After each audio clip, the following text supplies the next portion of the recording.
अस्सलाम वालेकुम। कैसे हैं आप सब? अल्लाह आप सबको अपनी हिफ्ज़ व अमान में रखे, खुश रखे, सेहत याब रखे। आज की जो वीडियो है ये 3-4 सिस्टर्स की रिक्वेस्ट पे मैंने बनाई है और उन्होंने रिक्वेस्ट की थी कि हमें रजत के बारे में बताएं कि क्या ज्यादा वज़ाइफ करने से कोई असरात या कोई नुकसानात होते हैं। तो मेरी कोशिश है कि मैं इस वीडियो में तमाम आपकी जो मिसकंसेप्शंस हैं उनको क्लियर कर दूं। अगर किसी ने भी आपको मिसगाइड किया है तो उसके बारे में भी बात करते हैं, या जो भी आपके कोई कॉन्सेप्ट्स क्लियर नहीं है उनको भी हम क्लियर कर लेते हैं। इसके लिए आपने वीडियो पूरी देखनी है ताकि आपके जो भी शकूक व शुबात हैं वो क्लियर हो जाए। सबसे पहला जो सवाल है उसके बारे में हम बात करेंगे। तो पहला सवाल है कि क्या वज़ाइफ ज्यादा करने से नुकसानात होते हैं। अच्छा, अब इसका मैं फौरी तौर पे जो आपको जवाब दूंगी वो ये है कि वज़ाइफ ज्यादा करने से कोई नुकसान नहीं होता। अल्लाह ताला की किताब हर तरह से हमारे लिए शिफा और बेहतरी का बायस है और उसमें जो लिखा गया एक एक लफ्ज है वो हमारे लिए फायदा ही करता है। जैसे कुछ लोग सूरह इखलास का वजीफा करते हैं, कुछ सूरह कौसर का करते हैं। मैं खुद सूरह कौसर का बहुत ज्यादा वजीफा करती हूँ, मुझे एक अरसा हुआ जा रहा है, कई साल हुए जा रहे हैं वजीफा करते हुए।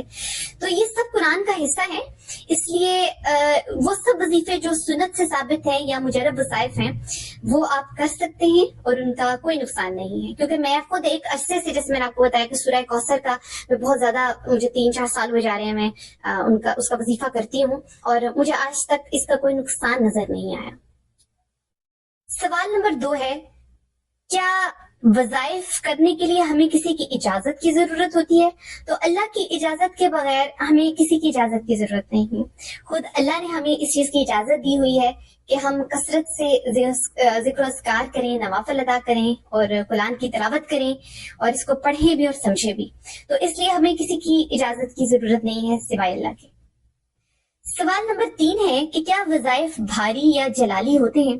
जैसे आयत करीमा के लिए कहा जाता है कि इसका जो वजीफा है वो बहुत जलाली होता है। और अब मैं यहाँ पे भी इसको फौरी तौर पे क्लियर कर दूंगी कि ये भी एक मिसकंसेप्शन है, इसमें कोई हकीकत नहीं है। क्योंकि हजरत यूनुस अलैहिस्सलाम ने मछली के पेट में आयत करीमा के जरिए ही मुश्किल से निजात हासिल की थी। दिन रात उन्होंने कसरत से ये पढ़ी थी। तो कुरान में लिखा हुआ है कि अगर हजरत यूनुस अलैहिस्सलाम आयत करीमा ना पढ़ते तो कयामत तक मछली के पेट में रहते। और अल्लाह ने 2 टोक और साफ अल्फाज में ये बात कही है। तो इसलिए अगर तो आपको ये मिसकंसेप्शन है तो इसका जवाब कुरान खुद दे देता है। अब वो लोग जो दूसरों को मिसगाइड कर रहे हैं या सुनी सुनाई बातें आगे पहुंचा देते हैं तहकीक के बगैर, तो मैं ये कहूंगी कि ये गलत बात है। सवाल नंबर 4 है, क्या खास मिकदार में वज़ाइफ करने चाहिए? जैसे एक तो सुन्नत से साबित होते हैं ना, सुबह शाम के अस्कार होते हैं, और एक होते हैं जो खुद से बुजुर्गाने दीन ने तय किए हुए हैं जिन्हें मुजरब वज़ाइफ भी कहते हैं। तो क्या वो हम अपनी मर्जी से तादाद सेट करके पढ़ सकते हैं?